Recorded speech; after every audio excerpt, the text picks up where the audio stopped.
Hello, everyone. Thank you all for coming. This means, yeah, that's all I can say. This means a lot. So I'm going to be conversing with Enam, and before I start, I'm just going to read her bio, because that would just, be easier to break the ice. Enam Gbewonyo is a British Ghanaian artist and curator who lives and works in London. She's also the founder of the Black British Female Artists Collective, BBFA, a platform that supports Black women artists. Gbewonyo studied BA European Textile Design at Bradford School of Art and Design and began her career as a knitwear designer in New York.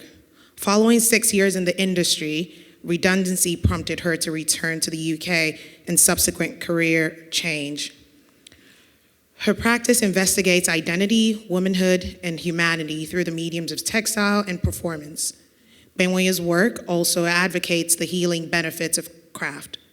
She's represented by the London Gallery Taffeta and presented her first solo exhibition there in July 2021.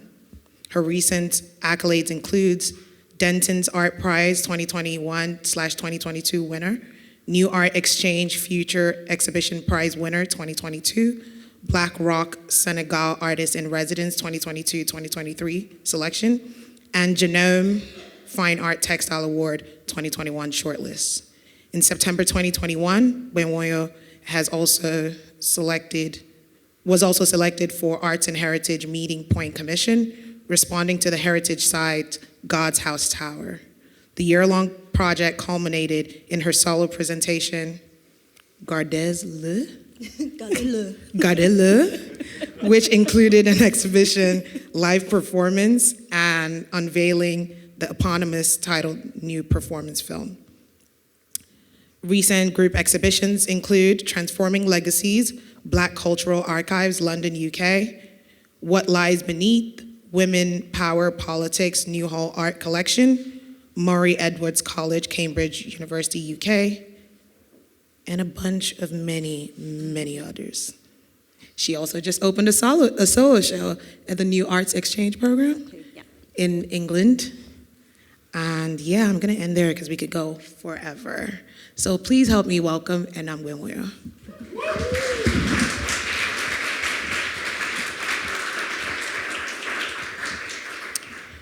Okay, so my name is Nneoma. I know I didn't introduce myself, but I thought it fair to introduce Enam first. My name is Nneoma Ilogu. I am the curator who curated the show. I was the curator, the 2022-2023 curator in residence at the Bemis Center for Contemporary Arts, which is where you are. And I've known Enam since 2019 personally.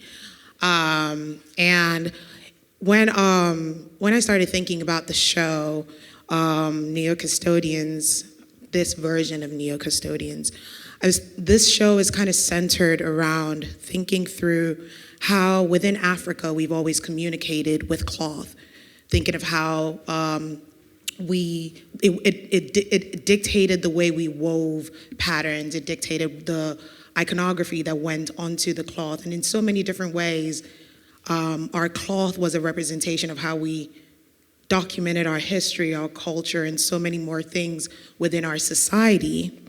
And so that was kind of what inspired Neo-Custodians, but not focusing on what was, but what is. I wanted to think through how contemporary artists are using or are inspired by that heritage, how they're inspired by those practices, how they're inspired by what was, and how they're working through that in their practice. I also wanted to think about the storytelling through fibers, how we communicate the history of the materials themselves, but also where they're also weaving, whether it's personal or socio-political histories, into the works that are created with these fibers. But lastly, thinking about neo-custodian, I was thinking about custodianship. What does that mean? What are we doing with what we've been given, what we've been entrusted with? Because I think that we're all custodians. And so the artist, the contemporary artist I was looking to, I was thinking about how they challenged this concept of custodianship, how it dictated what they did, how they were looking and interrogating the things they had received, whether it was the history they had received, whether it was knowledge, whatever it was, how they were thinking about it and how they were intentional in passing it on.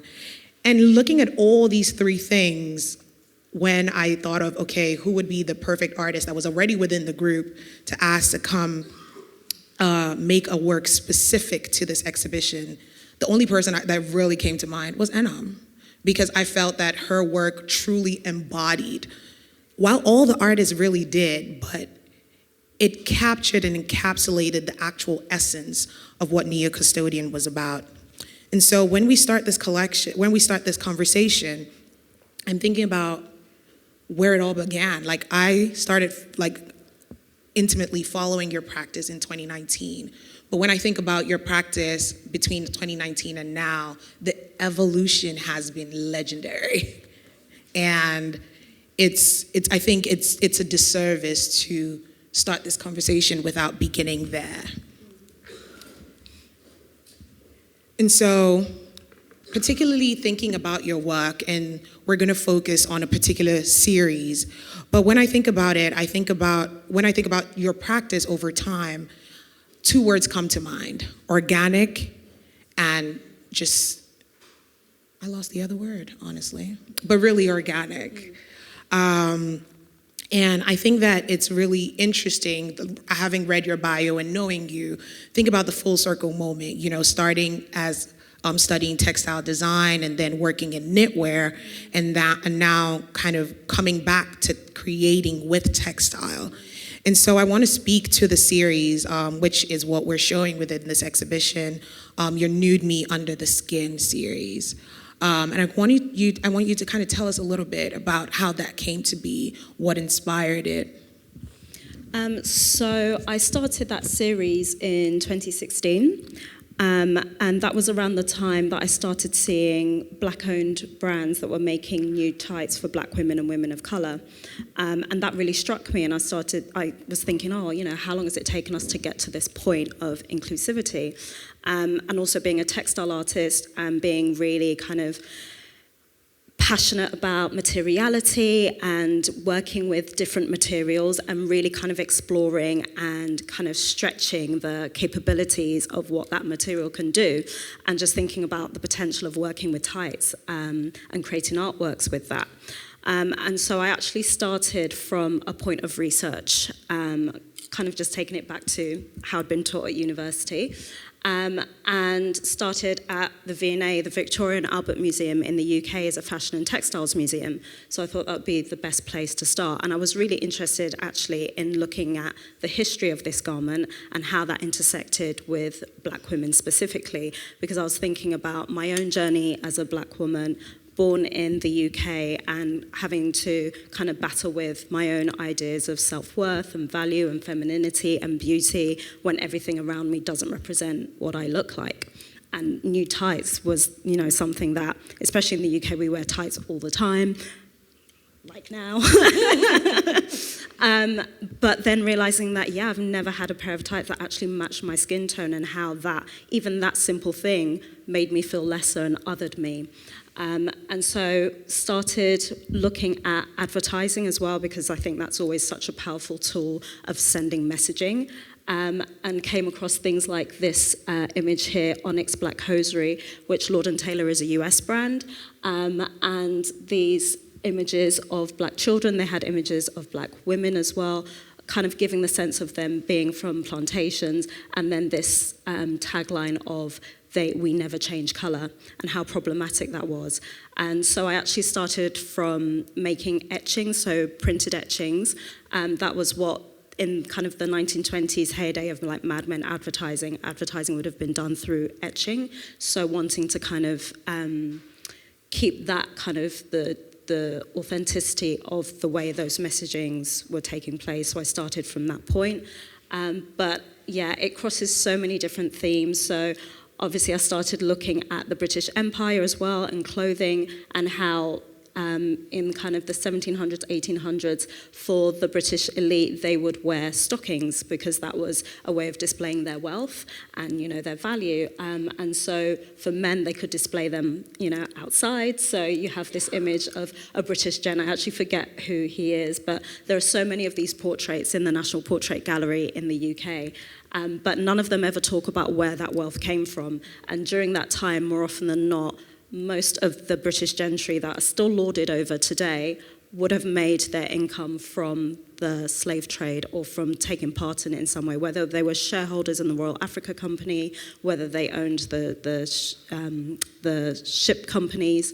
So I wanted to also use the work to be a platform for these kind of unspoken histories that affect us all, but also obviously impact me as a Ghanaian who was, Ghana was a British colony. Thank you. I kind of want to go back to what you said, speaking specifically to otherness. I know, sometimes, particularly like looking at both of us here, we're wearing actual just black tights, right? So some might question, what does it matter to have tights that are made in your shade? What's the big deal? And I kind of want you to speak a little bit more about thinking about this hosiery, particularly in the direction of otherness.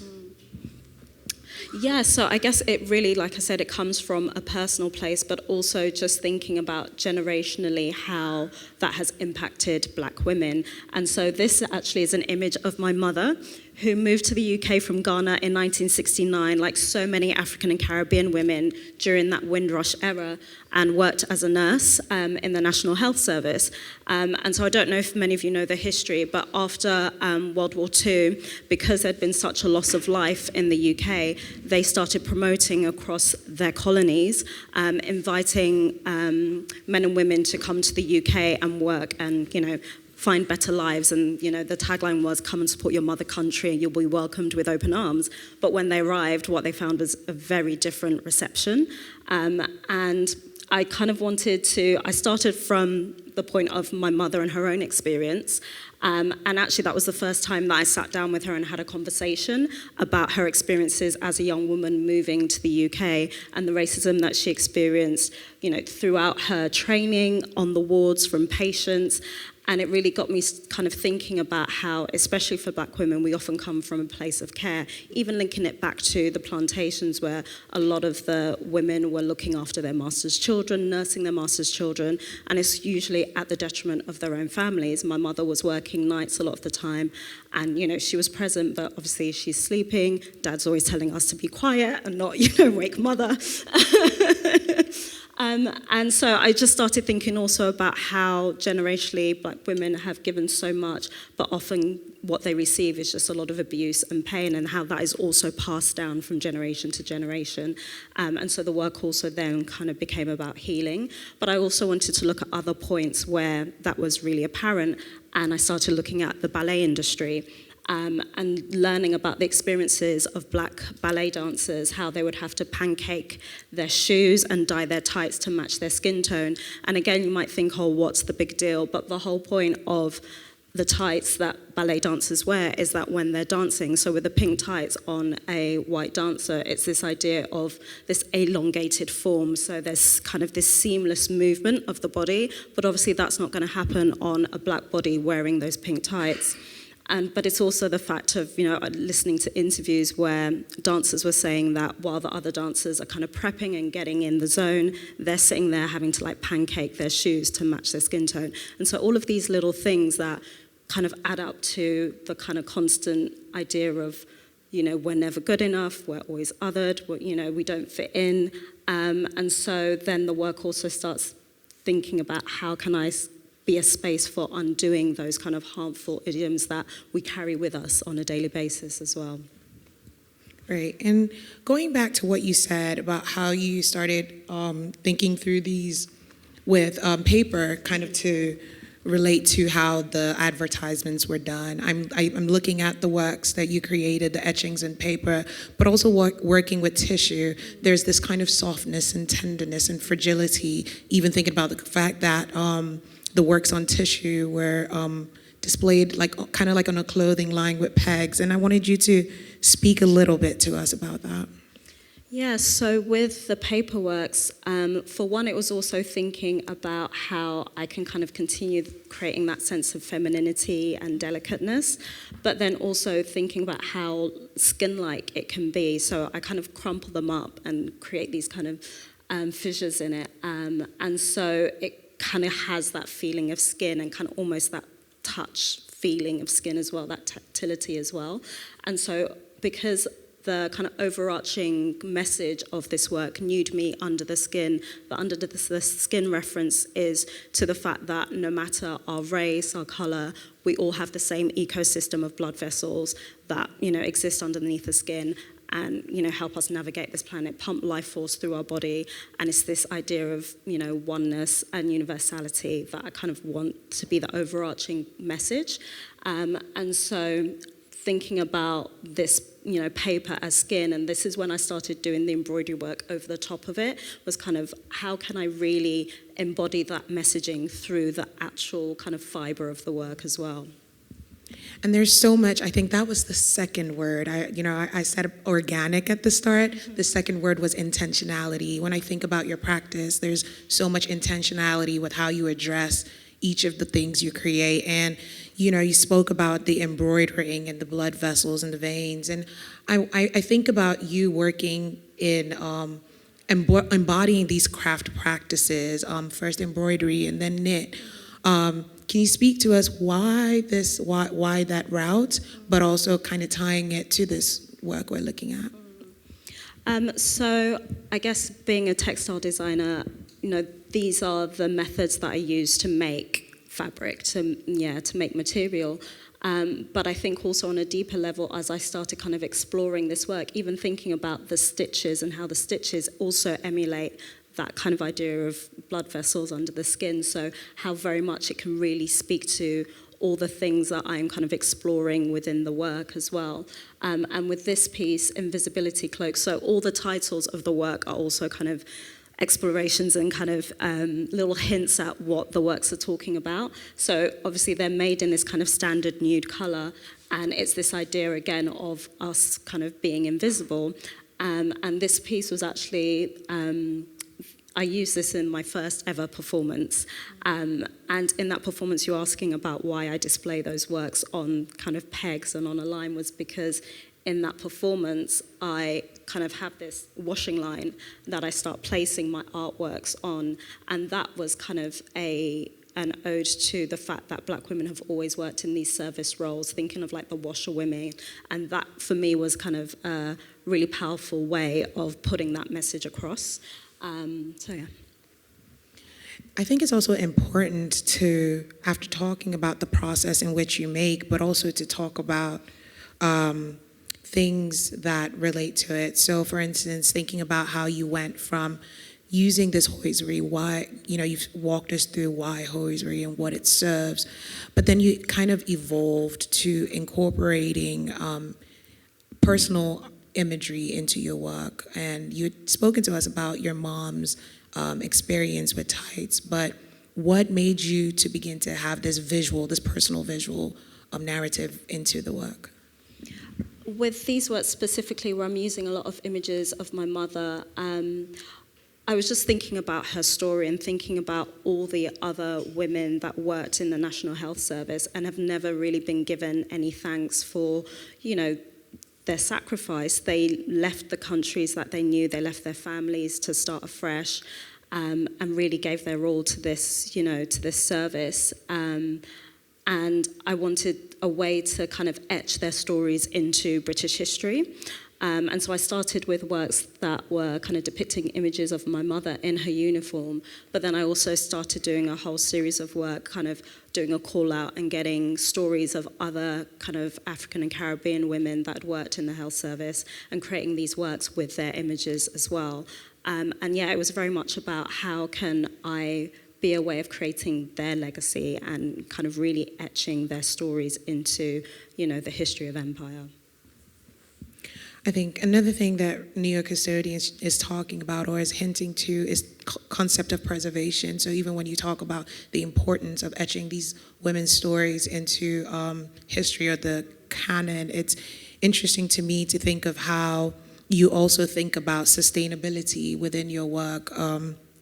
Not only are you working with tights, but you're also working with repurposed tights. And so for me, I want you to talk about that, but also talk about the frames that you use, because even with the works that we have here, they are using repurposed or recycled frames. And so can you speak to us about sustainability within your practice, but also the importance of these frames?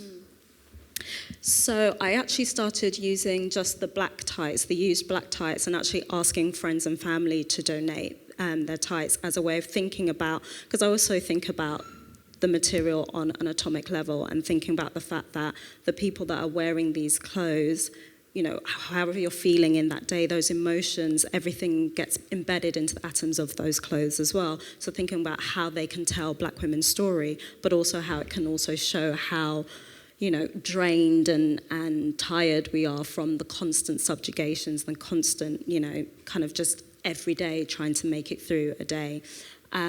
And then as I started doing more research and looking actually also at the industry as a whole, the hosiery industry as a whole, and realizing how damaging it is to the environment. And, you know, we throw probably, I think it's about 2 billion pairs of tights away every year, and thinking about the fact that probably half of the global population don't wear ties because of where they live. And also having worked in the fashion industry and just knowing how the whole process can be really toxic. And so I started thinking about how the work could also speak to that and be a way of closing the loop. And for me, my practice is always about how can I be my most authentic self. And if, you know, I'm speaking all of these things through my practice, I have to also be doing that through life.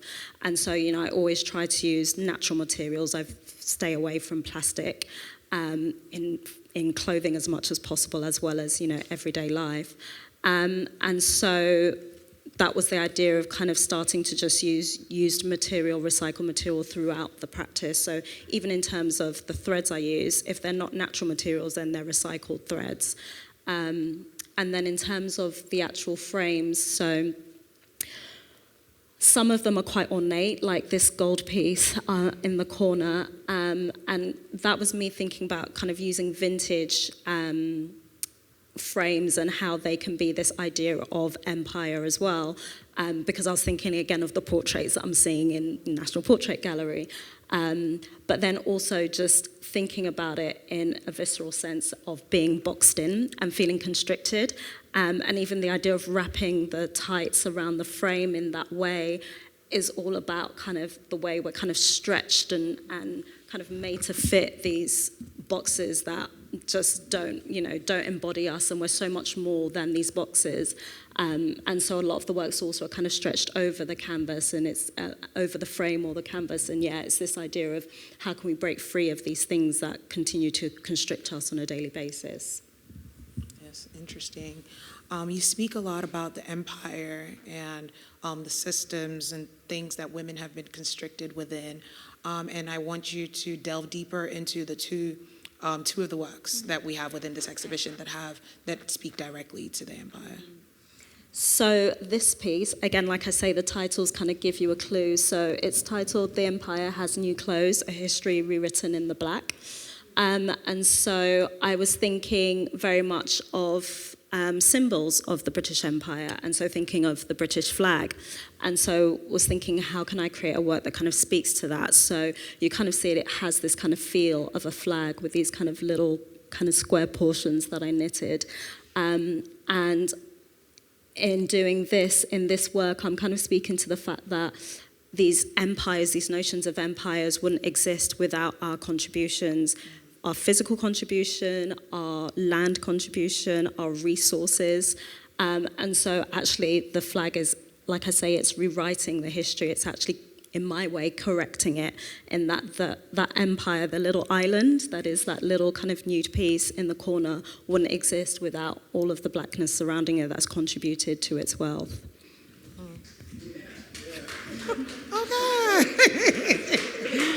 Okay. And now, speaking to that, but also kind of honing in on back to what you use and how you create these works. So yes, we're speaking about the empires and the contributions, but specifically looking at this work, you begin to incorporate, and we saw it with the other one on your mother, you begin to incorporate copper thread, and you've spoken to us about your chain stitches and how that's meant to give a nod to our blood vessels and what kind of connects us all. And so I want you to speak to why the copper thread, what does that mean? Because I know that within your work, everything is intentional. Yes, so this piece, so actually I should say the 3 works that are here on display were part of my first solo show at Tafeta Gallery, and in that body of work, it was called Nude Me Under the Skin, A Transcendence. And so at that point, I'd started thinking about, okay, I've done all of this work, all of this research, I've explored our pain, but how can I bring about healing? How can I close the loop on this generational trauma that keeps being passed down through us Black women? And so I started thinking about how the works could be those spaces for healing. And again, always looking to nature, the natural world, and how those are the sites of true healing. Thought about the healing powers of metal and metallic properties. And so that's when I started kind of embroidering with copper and thinking about it more so about it embedding internally into our ecosystem and bringing that healing from within, because healing can only come from within, from us going within ourselves. And so that was kind of the symbolization of that was kind of the copper embroidery. And you made a phenomenal piece specifically for this exhibition, and within that work, you've done an actual gold thread. I just want you all to know that I stole pieces of that thread, and I'm going to make a bracelet with it because it is gold. But yeah, just back to the conversation. Just so you know, I want commission. Oh, Same. Wow. Okay, but no, like thinking about that, this. Immersive, thinking about going within, and you have made your works often exist as soft sculptures, and I think this is my first time seeing your work in this level of three-dimensionality, and so you've created this chamber-esque piece that incorporates gold thread, and what does that mean? What is that work about? So I was thinking about the 3 works that were going to be on display here, but also thinking of the body of work that I've just completed for the show at New Art Exchange, which was all about kind of creating this sacred space, this kind of safe space where we can heal. And so really thinking about the fact that, this idea of going within, you need to have this kind of really safe space in order to do that. And so I wanted to create this idea of a healing chamber. And so the idea is that you could sit underneath it and just kind of be surrounded by blackness so that you can just meditate, go within yourself and speak to the ancestors, because a lot of my work is also about kind of connecting with the ancestors, which we'll talk about when we go through my performance work. And so, again, like I said, with the gold, it is this idea of, again, creating this moment of healing and being able to kind of really tap into that and channel that. And so that was kind of me thinking about how I can kind of continue this story, but take it to another kind of elevation of how we achieve that awakening.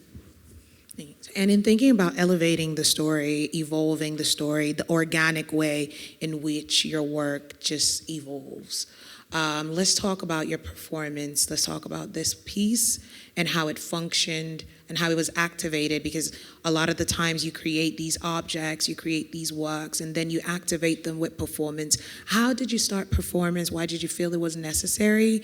And when we look at this work, which was then activated in this performance, tell us about that as well.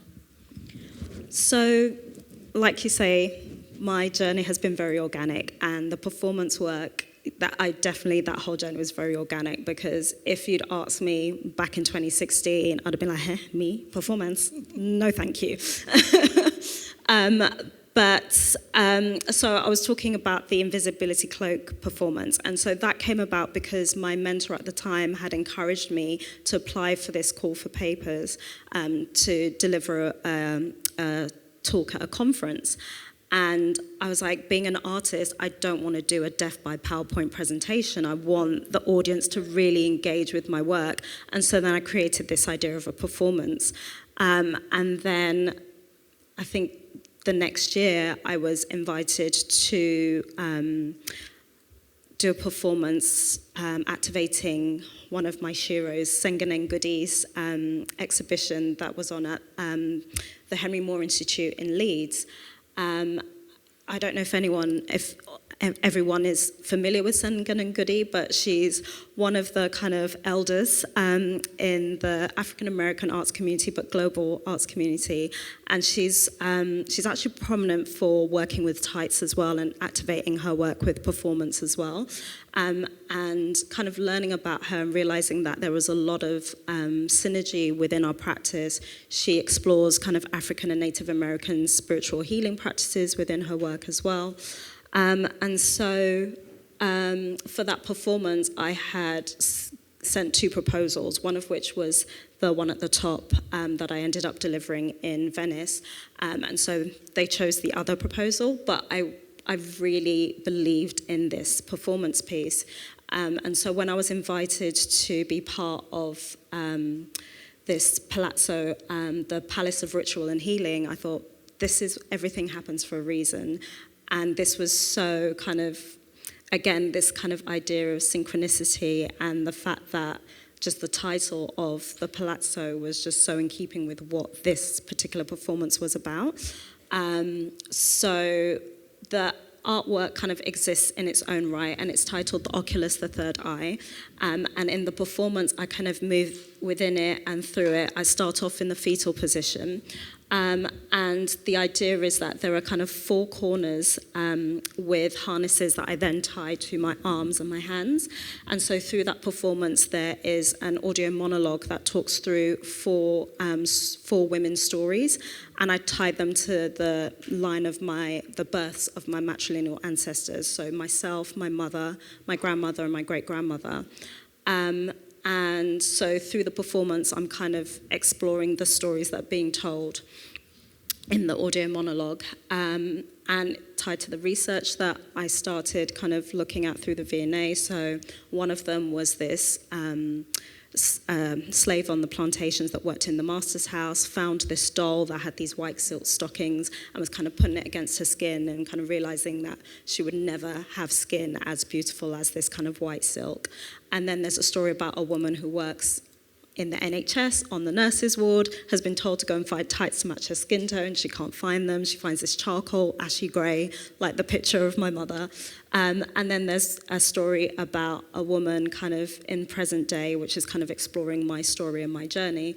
And the idea with the Oculus is that through this performance and that story, I'm being able to channel my ancestral mothers. And so to a point where my great-great-great-great-grandmother, who would have existed before, any ideas of, the feminine ideal of, blackness, whiteness, any of those things, thinking about how she would have, existed, how she would have navigated the world, how can I tap into her power, her confidence, and bring that through to the present. And so that's kind of the start of me using performance as this site for healing for Black women, this kind of active site of healing for Black women. And storytelling is really important to your work because, just kind of like what you said, you were choosing these narratives that already existed, but then you also made this additional narratives that kind of connected your ancestry to this other ones. And so in thinking through storytelling, I want you to talk to us about the costumes that you wear and what drives that decision. So I guess with every performance, when I'm commissioned to do a performance or approached to do a performance, it always, I guess, starts with a point of research. And so through that research, I then begin to form a story and think about how I can most authentically tell that story. And with these performances as well, I was very conscious of me talking about nude tights, talking about kind of this idea of nudeness and what that is, but also thinking about how the black woman's body has been so overtly sexualized throughout history. And so this idea of me wearing kind of this nude leotard, also a kind of link to the ballet kind of performance as well, is this idea of this almost this naked black body, female body, in these spaces that often are very kind of empirical spaces. How can I take up space? And this idea that, because a lot of the time we sometimes feel like we shouldn't exist in these spaces, they're not for us, but actually all of these spaces have been built off the blood of our ancestors, so we have every right to exist and be and take up space.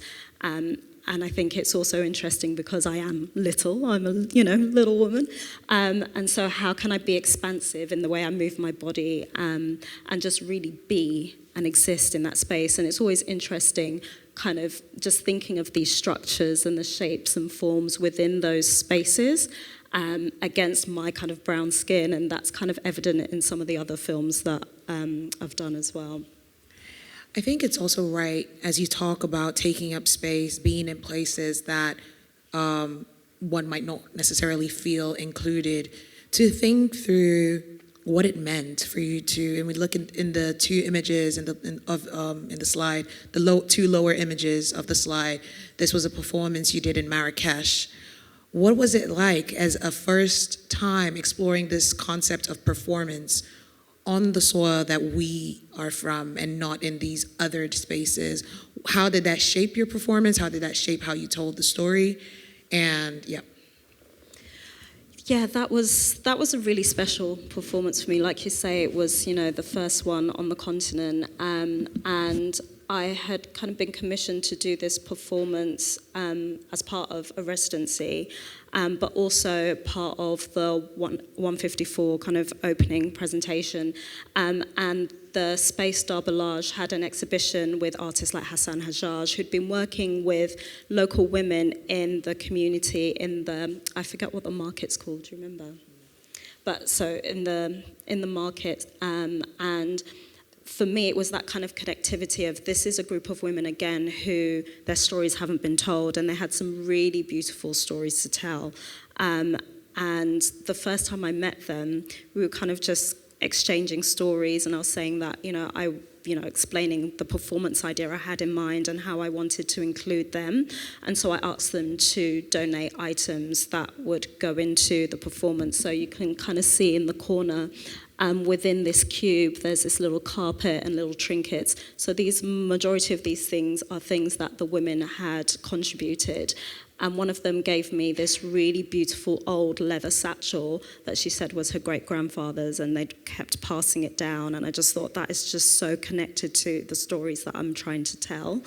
And in that performance, they actually are an incredible kind of music group as well, and they sing and play instruments. So I asked them to kind of provide the music that I would then move to, and kind of the North African music. There's the symbiosis of the beats and the rhythms is so kind of similar to my kind of West African kind of music that I'm used to. So it was just a really beautiful kind of synergy in being able to tell their stories and thinking about, again, women's voices who go unheard, and then also this kind of extension of what I've been exploring. And again, this was me creating this safe space, kind of weaving these tights, so it gets to a point where my being is obscured because the cube is kind of covered with these tights, and so I can just exist within this kind of curated safe space that I made with like tea and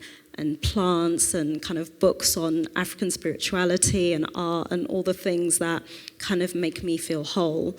And kind of, throughout the performance, it was a durational performance over, I think it was like 8 hours. So I did 1 hour at the opening, and then I came back the next day. And the next day was interesting because it was just the place is open to the public, so people kind of trickle in and out. But there were many times where it was literally me by myself, and I'm just continuing to perform. And this is one of the moments where I had this kind of light bulb moment. So I'm performing against these 4 posts, which again signify myself, my mother, my grandmother, and great-grandmother. And I'm thinking about the fact that I don't really know much about my grandmother and great-grandmother's stories.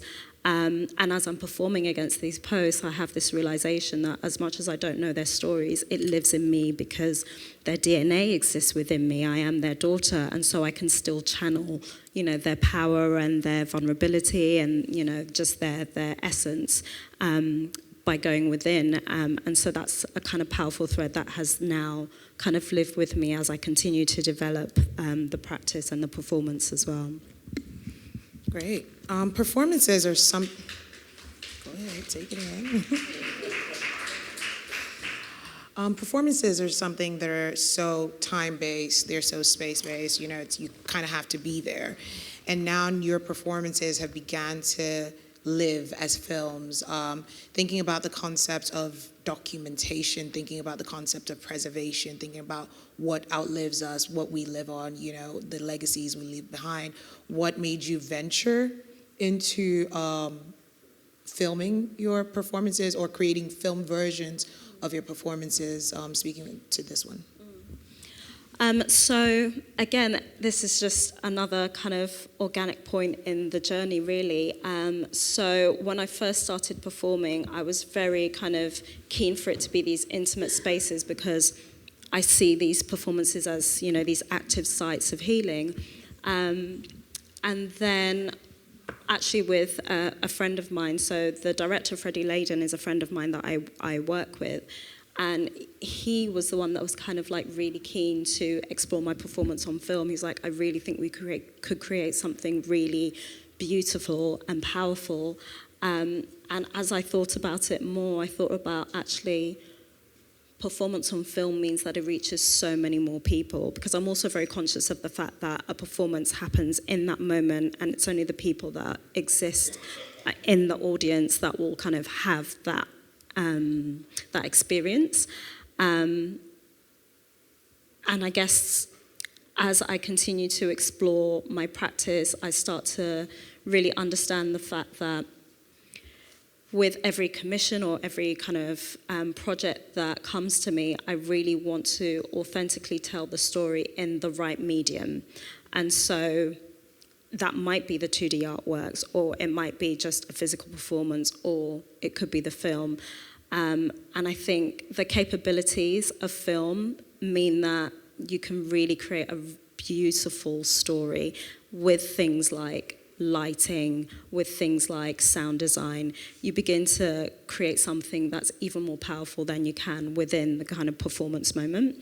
And so that has been like the really kind of exciting thing for me to start to explore and really start to expand what my practice is and the stories that I'm trying to tell. And so with this one at 2 Temple Place, again, I'd been approached to do a live performance, but they were very keen to have like a film element. And we just decided that it would be better to create a separate film than to film the performance, because it would work better in this way. And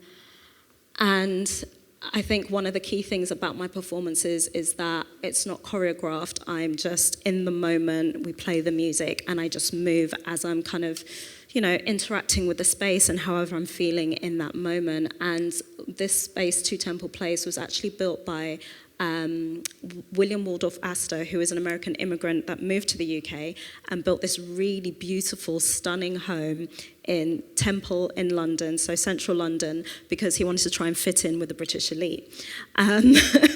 But what is amazing is the craftsmanship in this space, the woodwork, the stained glass windows. Like, he'd commissioned like the experts of the time. And in talking with Freddie, we were talking about how with lighting we can really play on, the skin, my skin tone against those wood grains, and create this really kind of beautiful story.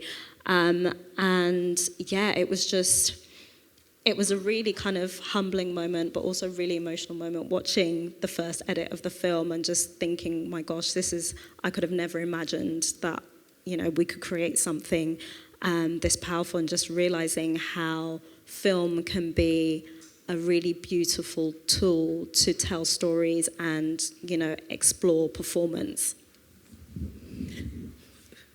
Okay, as we wrap up, I kind of want us to think about how your works have existed in response to something, whether internal, whether something that's part of history.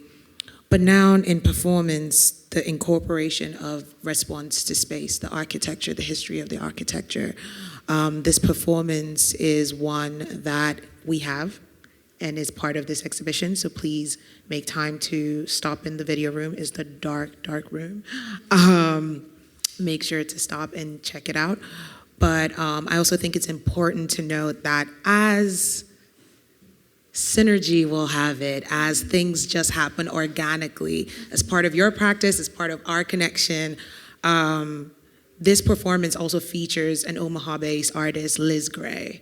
And I didn't know that when Enam and I started talking, and it was just randomly, Enam was like, oh yeah, my collaborator, Liz, she's from Omaha. She's coming, and they're coming to Omaha. I'm like, okay. And so to have this film as part of the show, I want you to just speak to us about the work, the architecture that it took place in, and we're going to delve into a bunch of details, but I'll just have you speak about the architecture and what inspired it, and your collaboration with Liz. So this was my second collaboration with Liz. We actually owe it to another curator, Pedro Oshin. She kind of brought us together to do a performance at Tate Britain, activating another artist's work, Lynette Yadom Boache. And yeah, working with Liz is just, she just elevates my performance because, for one, we really connect. We have, the same way of working. The work that we're exploring is very much similar in terms of Black womanhood and community engagement as well. And she's just an incredible, incredible artist. And for this commission, we'd been invited to activate a site in London for this organisation's kind of celebratory event. And I'd been given carte blanche to choose which heritage site in London I wanted to activate. And in researching, I came across a story of the Zong case. The Zong was a slave ship it was a Dutch slave ship that was stolen by the British, was loaded with enslaved people from Ghana, and on its passage to, I believe it's Jamaica, threw 130 plus enslaved people overboard. And the story is that they got lost and had run out of water, and so they threw people overboard so that they'd have enough water for whoever was left. And on returning to the UK, they wanted to claim insurance for their loss of property. And so that trial took place at London Guildhall in the Great Hall. And the Great Hall is the room that you see in the top corner there that Liz and I are performing in. And to say in that room, there are a number of statues, again, of British gentry, British elite. Also outside the site, there are a number of statues. One of, I forget his name, but he was crowned the King of Jamaica because he owned the most plantations in Jamaica. There were many other things that kind of connected to slavery and colonization.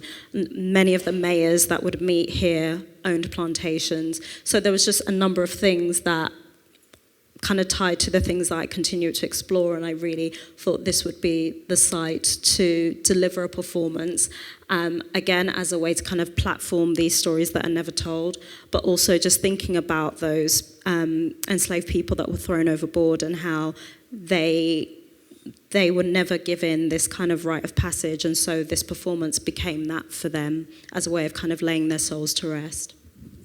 Right, and you've spoken about, and when you watch the performance, you'll see Enam kind of move through the space. You see Enam look intently at the monuments that are within these spaces, which she's already referenced.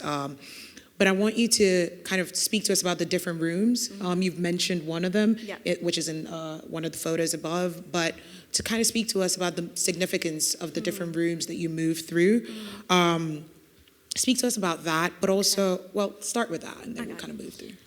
So there are 3 rooms that we move into. The Great Hall that I mentioned already. Then there's the art gallery, which is this image here, which is kind of at the end of the film. And then the crypt, which is this image at the bottom. And so in the Great Hall, I used that space because there were 2 artworks that I really kind of connected to, and that inspired the costume that I'm wearing that I made as well. And so one was La Ghilandata, which is an image of this kind of, the feminine ideal, this white lady with red hair and this gorgeous green diaphanous gown, kind of Grecian gown, kind of the epitome of, the standards of beauty. And then right next to it is a painting called A Girl with Fruit, which the curators wouldn't tell me what the names were, but apparently it'd been retitled 3 times, which means that the initial name was very problematic. And it's, just a black woman in the kind of the time they would exoticize these paintings of black people. And so she has a turban on and like a tray of like jewels or fruit or something.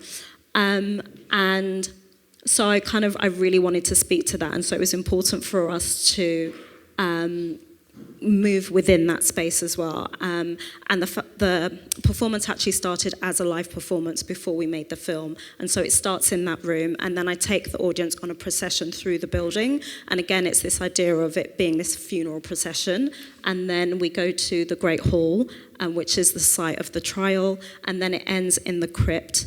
And the crypt space, specifically because there's this stained glass window in homage to Samuel Pepys, who was this lauded over diarist who kind of diarized the times of, the 1700s, but was a shareholder in the Royal Africa Company.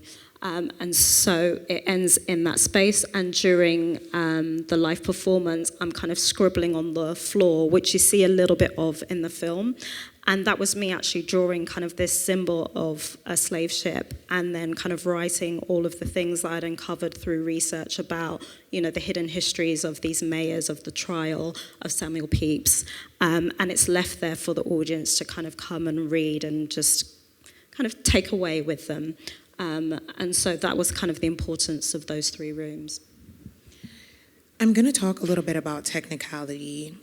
So when you watch the film, you see the editor's or director's choice of moving through color in black and white. You also see the 2 characters, and they kind of embody almost like a night and day, and I want to ask about the choices in those 2 things. So that was very much the director kind of knowing the story of the performance and what it was trying to say, and how he could really evoke that through playing with, moving from black and white to colour, and those particular scenes, why those particular scenes. So for a lot of them, they're the ones in the Great Hall, and it's when I'm kind of interacting with the statues that it kind of then goes to this kind of stark black and white that's almost quite grainy. And then the colour is kind of when I'm engaging with Liz and we're kind of moving through and moving our bodies in specific ways. And all of that was just, again, to kind of hit home kind of the points that are really kind of stark, and then the points where it's about us kind of really kind of paying homage to those lost souls. Right. I don't want to give too much away, but I do want you all to know that when you watch it, you will see a scene that looks very Beyonce-esque. And please let me know if I'm the only one that thinks this, because there really is a scene where she's walking away that I could swear that it was Beyonce. But, I don't know. Maybe y'all know better. I mean, I'm a Virgo, a couple of days after B, Okay. No, but I want you all to see it, and I want you all to take it in. So I think that so far we've given you enough of a teaser to make you understand and unpack the film. And I think that's a good position to kind of end our conversation, to kind of round up this whole talk. So thank you so much, Enam, for giving us so much of your wisdom, for being in this show, for keeping me company the last 1 month. And this has been a great conversation. So now we're going to open it all to you all because we have done way too much talking. And so it's now time for you to do the talking. So questions, please? I don't know how this is going to work, but no questions?